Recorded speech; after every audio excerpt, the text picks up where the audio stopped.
Hi, Mandy. It's so good to have you here today, Dr. Mandy Lehto. So exciting. Thank you for having me. I can't wait for this conversation. Thank you. Well, what brought up this conversation is me reading one of your wonderful posts that you put, Moxie. I just love them. And you put a post on illusion of control. It probably was like whatever, a month ago or something, and it's really resonated with me. Do you know the story that you put on, like, and, and I love how you write your in your Moxicast, how you write them so short as well. Do you know, like, and you put like how, like, when we stand at a crossing, so often actually those buttons are not connected to anything on a crossing, but people just love this illusion of control. And they actually, so actually the crossing is an automatic time, but we love to press a button. I find that so hilarious, but yes, exactly. So we love this idea that we have some control over, ideally, at least over the small things, because if we have control over the small things, then perhaps that indicates that we have control over the medium-sized things and the big things too. So understanding how human nature works, I believe this was in New York City. It was a couple of weeks ago, but I believe it's New York City that there's several hundred crossings at pedestrian crossings where you push the button, but it doesn't actually make the stoplight change any faster so that you can cross. It just gives us the sensation that we have some ability to affect change.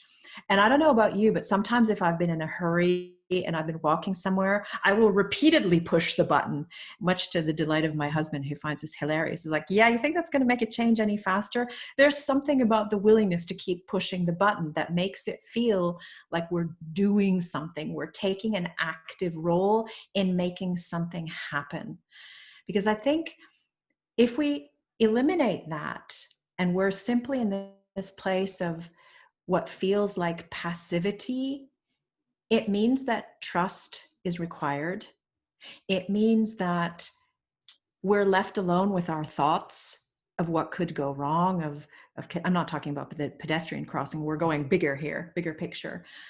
But I think the illusion of control is something that we use almost like a baby has a dummy, right? Like it's not doing anything except soothing the need to suckle. There's not anything coming out of it, but it's just, I think this is often what we do with control, is we keep pushing proverbial buttons in our lives, like having a pacifier, that we feel something in this repeated pushing of this button, whatever form that may take in our lives, is actually moving the outcome closer to us. And I think that's the great illusion. That's what we're talking about here.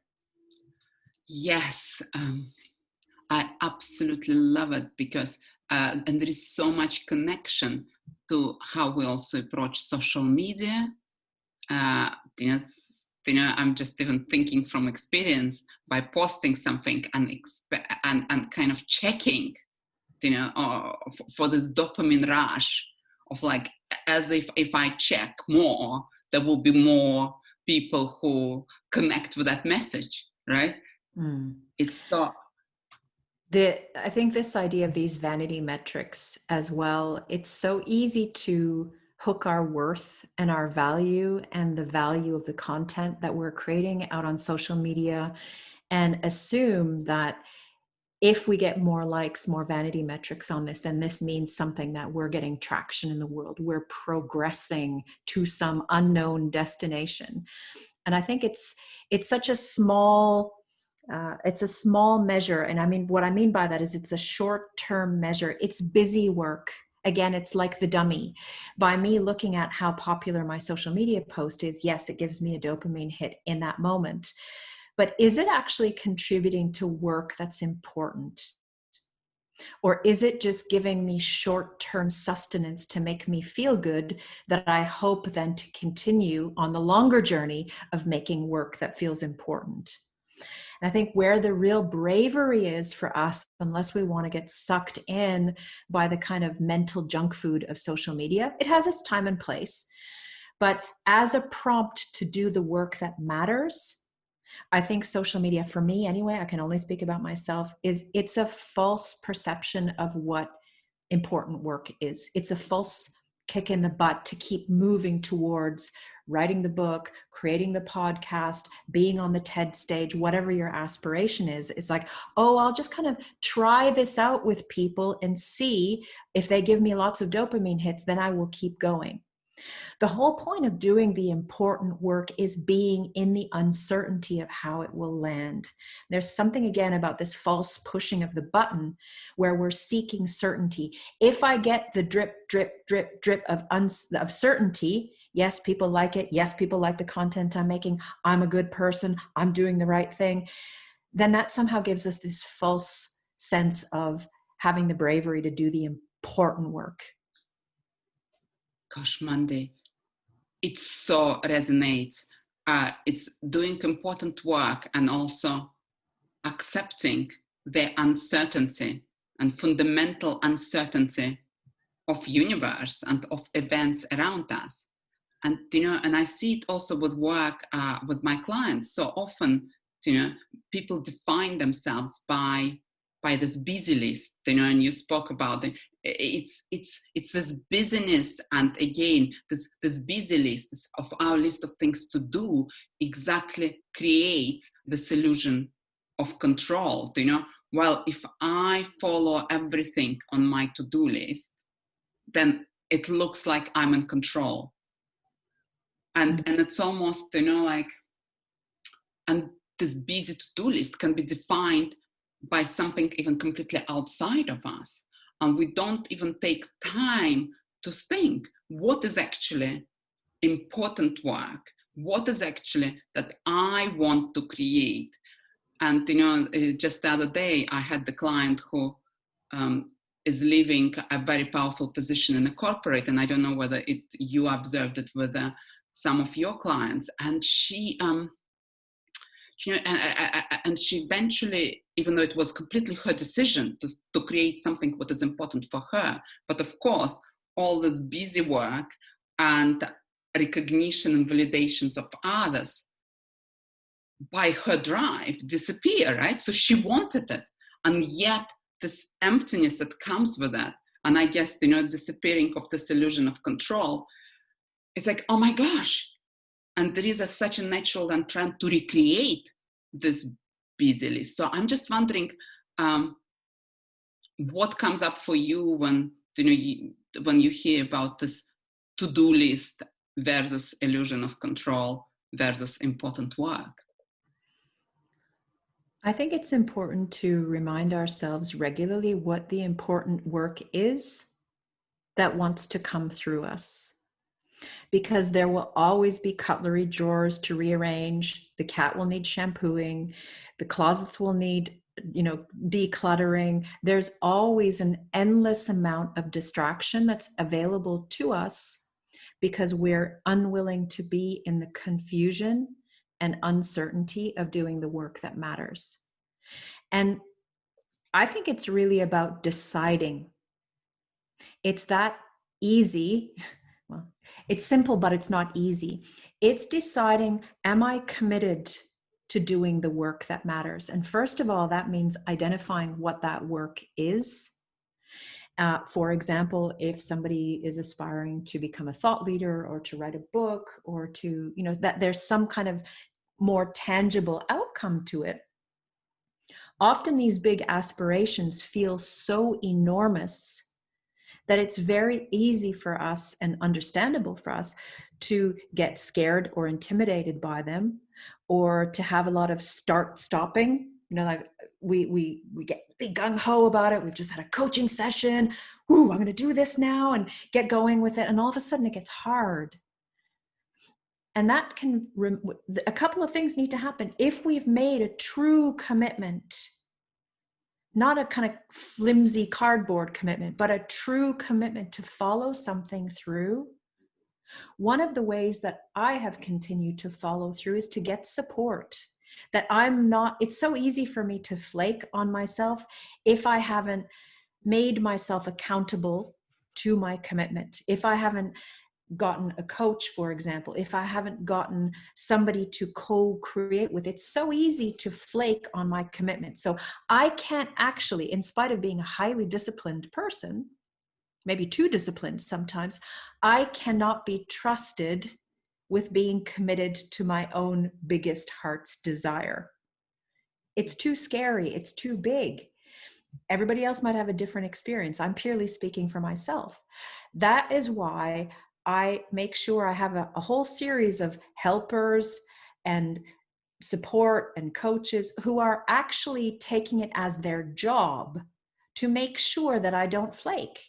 And it's not about accountability. It's often I fall over when I don't know how to do something. And that's where if I have somebody who says, oh, you just need to do this, it doesn't feel so big. So if I have people who are helping to shine the light on the things that I don't yet know how to do, that continues my journey. It means that I don't fall over and say, oh, I've fallen and I can't get up. So having those helpers and having that commitment are two really, really big pieces. I think often the goals that we keep locked up in our hearts are so enormous that it can be very intimidating to know how to proceed. And therefore, we fill the void of the spaciousness we've created by, for example, quitting our corporate jobs. We fill the void with something else that has given us the dopamine hit in the past, busy work. But it's not necessarily the right work. And that can leave me anyway feeling incredibly empty at the end of the day because I'm tired, maybe even depleted, but I haven't actually done any work that matters. Yeah. And I really feel there is a paradox about this uncertainty which surrounds, which we kind of need to accept and embrace, right? And yet the certainty which comes from within, the truth which comes from within our heart. And I love that how you find your almost your own like board of supporters by having a coach and having people who support you on the journey and almost hold your dream. So what I'm intrigued about, how to resolve this paradox of, and it's almost like controversy of certain, or is there even controversy of certainty versus uncertainty, because we are speaking about letting go of illusion of control and accept the uncertainty which surrounds the events in the world and people's reactions. And yet, where really the certainty need to come from is from within us. So There's a couple of things that come up for me. Some of my favorite resources are, I love Elizabeth Gilbert's book, Big Magic. I think it's one of my favorites. I often dip into that one. Part of the creative process, you're not doing it wrong if you feel uncertain. It's the only way to continue moving is to understand that uncertainty is one of your co-pilots. So we can try to, lock it in the toilets or what have you, but it's on the plane with us. Like it is actually sitting in the co-pilot seat. And this is, I think it's our brain's mechanism, to try to play safe by always anticipating that uncertainty is going to have a bad result. And it's so easy to catastrophize. So aside from reading Big Magic is also training the brain to receive potential good news. What if what comes out of the uncertainty blows your mind? What if it's bigger and more juicy than anything you could have ever hoped it to be? What if what results from you showing up every day and being committed and working through this with your team of helpers, what if this doesn't look like what you thought it was going to look like, but what if it turns out to be exactly what's true and will serve you deeply as an outcome? And also the other thing I would say is that I've tried, sometimes unsuccessfully. I mean, I wish I was better at this, but I show up every day, is having outcome apathy. To unhook myself that whatever it is that I'm making has to turn out this way, and therefore I can rubber stamp it as success. This is what it looks like. It's really finding the joy in the showing up and allowing it to whatever it is that you're working on or creating. I'm looking at this now as a creative project because I'm writing a book, and I can have this idea of how it will be at the end, but then I'm actually not giving it its full creative potential. So simply my part in this dance with uncertainty is I plant my ass on this chair every day. My fingers dance across the keyboard every day. I do what I need to do that day. I've chunked it into a small piece. I'm not writing a book. I'm writing 2 paragraphs. So it's something that feels doable in that day. And then I can actually slot that into my to-do list because it doesn't feel so enormous and make me get all skittery that, oh, this feels enormous. I don't know how to do that. I know how to write 2 paragraphs. When I'm done, I'm released. Then I can go and do the laundry or shampoo the cat or do whatever else needs to happen. So it's making it small and understanding that it accumulates over time and letting go of what it's supposed to look like way down the road and just being with what is today. When I show up to do my 2 paragraphs or my page or my or whatever it is that your version of that might be, is just do the work. It's not your business in that moment if it's any good, because it will shift, you'll polish it, you'll scrap things, it'll move around. There's something about the commitment to keep showing up that is really important. And then it starts to take on a life of its own, this thing that you're making. And that's the beauty of the allowing that can only happen in a place of uncertainty. Mm-hmm. So what we're doing is learning how to kind of dance with uncertainty, of understanding that it has a really fantastic role to play. Because this journey that you're taking on will have all sorts of unforeseen twists and turns. Some of them, they will suck big time. Some of them, they will be unforeseeably glorious, and everything in between. And that's kind of like, it's really about the showing up every day in those small digestible chunks, and just the accumulation of those things over time, and then the allowing of whatever is kind of lifting and emerging from the work. It's realizing too that uncertainty is actually like a sparring partner. It's essential. We can't make this stuff happen. Otherwise, you're doing a paint by numbers painting in whatever version you're doing. Like, you know what the outcome is, but then it's kind of like, oh, that's the best it will ever be. Whereas with uncertainty, it's not just about the outcome. It's letting go of that and like being with it as it's being made. Yeah. I love that, Mandy. I absolutely, it's like this dance with uncertainty. And actually, the only certainty is in the present moment, in now, in the next step. And that's the only thing. And actually almost moving from uncertainty being something that we fear and try to avoid, to becoming our partner, to taking it with us on a ride. And what comes to me as well is being committed to this course of creation, whatever we are choosing to create in our life. Exactly. And actually unattached to outcome. As you say, I love this outcome. How did outcome you say? Apathy. Apathy, yeah, I was about to pronounce it wrongly. So apathy, yeah, outcome apathy. Exactly, that's beautiful. So it's basically, it's the only thing what we know is certainty of today, certainty of taking the next step, and leaving the rest to almost to the universe, and actually almost to the magic of what could show up on that journey.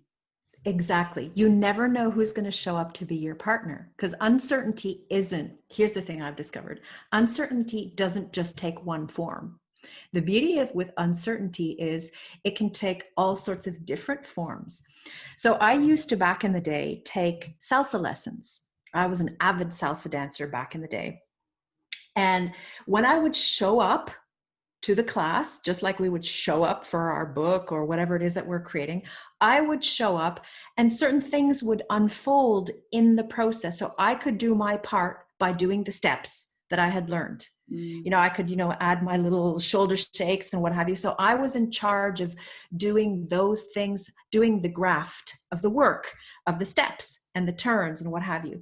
And then all of a sudden, we did that for months. And all of a sudden, they put us together with a sort of symbolic uncertainty. Now you're going to dance with a partner. So you take the steps, the graft that you've been practicing, and you put that together with uncertainty. And sometimes when I was paired with someone, it was just like, oh my word, please let this song end, because this is terrible. He's stepping on my feet, he's squeezing me too tight, his breath smells disgusting. And then sometimes I'd get paired with somebody and it was just a dream.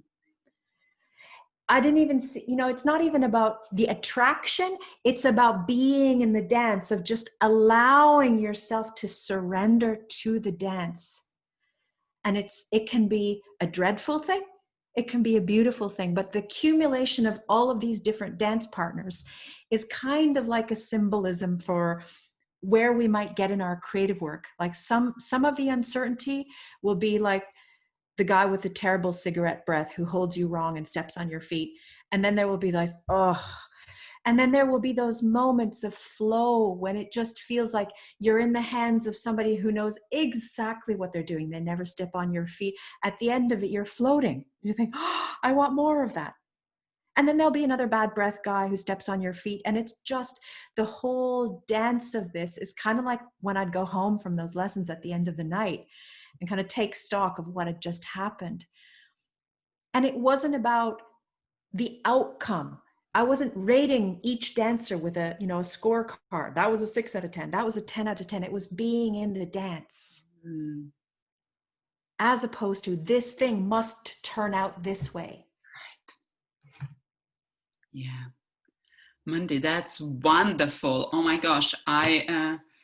This metaphor of salsa dance, and, you know, sometimes accepting that sometimes some wonderful partner with whom we create a magical dance will show up, and sometimes it will be somebody who really irritates us in a moment. Yeah, And sometimes you'll get a fat, sweaty guy with BO and bad breath, and that's just the way.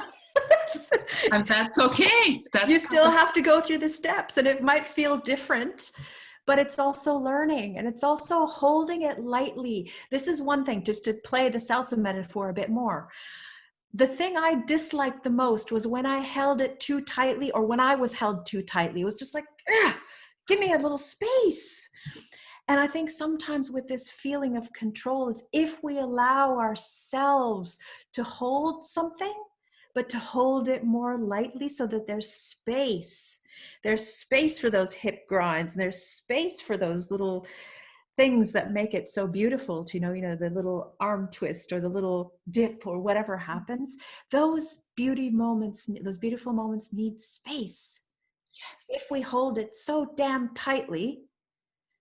And I remember this one guy was talking about, he would count in the dance 1 and 2 and 1 and 2. And I was just like, oh my gosh. And we do this ourselves, to ourselves, in our creative processes, because we're trying to control. A 1 and 2 and 1 and 2. The thing, there's no space for beauty. So it just feels so right. It's like engaging in a dance with uncertainty, because of course when we become too focused on a particular outcome, we create this tightness, we create this energy block, and actually we probably miss the opportunities of which which the universe is offering to us, right? So it's like the opportunity just to see how it is going to go. It's like holding lightly in an open hand, right? Yes, yes, exactly.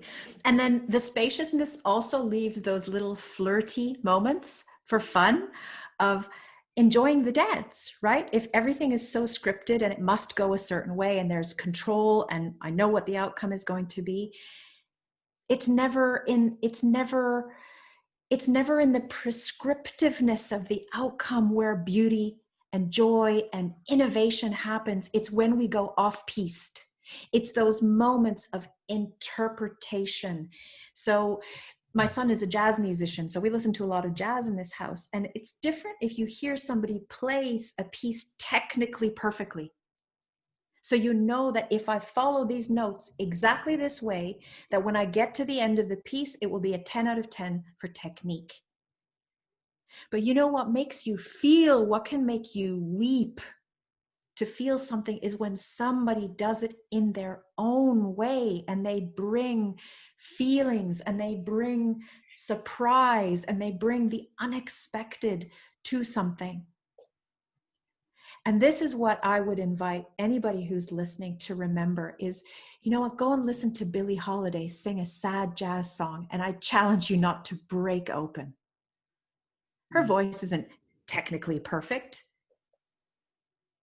And it's in those kind of, if I can even use that phrase, those imperfections, those flaws, those things that we throw in when you're not expecting it. That's actually, I mean, this is what I aspire for without scripting it, by holding it lightly. Oh my gosh, that's wonderful. Mandy, I so enjoyed that conversation and being in this dance of creation of even our today's conversation, to how it evolved, and creating this spaciousness and engaging in the dance, unattached to perfection or to the outcome. That's wonderful. Thank you so much. I had so much fun, Mandy. Mandy, and where can people find you? Thank you for having me. I really enjoyed that as well. Please, there's two places. Please come and find me on social media. So the places I hang out most are on LinkedIn and on Instagram. So LinkedIn is the more terribly businessy stuff, and Instagram is the much more fun stuff where you'll see pictures of me and my dog and me doing various things in my creative process. And also, I would love if you would come onto my website, which is mandylehto.com, and sign up for exactly what Tatiana was talking about at the beginning, which is my daily Moxie, which is a little micro blog that I do every weekday morning that gets you to either laugh or smile or think deeply or to remember what's important. It's kind of like the healthy version of like mental espresso. That's what I like to call it. It's like a mental espresso for your morning. So you can subscribe on my website to the Daily Moxie. And I can highly recommend this. Your Daily Espresso from Mandy is just wonderful. Thank you very much, Mandy, and have a wonderful, spacious day. Thank you so much.